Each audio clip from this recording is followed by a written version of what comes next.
यहाँ साथीहरू यो दमकलले चाहिँ आज यहाँ धान झार्दै गरेको बेलामा ठेसरमा आगो लागि भएर धान पनि यहाँ खत्तमै भयो।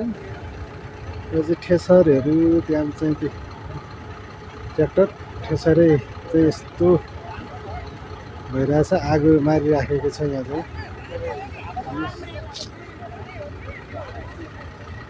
यो धानमा लागेको आगो हतपत त मर्दैन होला हजुर है?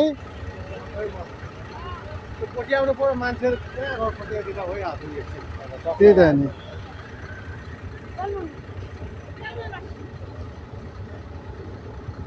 पानी हालेर कति न कति पानी त्यही पनि निक्ल्यो। कस्तो दुःखद घटना भयो हेर्नुहोस् त। यो चाहिँ इन्जिन तात्तिएर त्यहाँ चाहिँ त्यो जुन धानको धुलोहरू पसेर आगो लागि भयो भन्ने चाहिँ छ।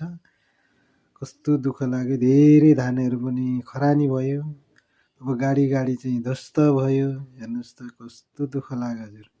चाहिँ हाम्रो हजुरबाको ट्र्याक्टर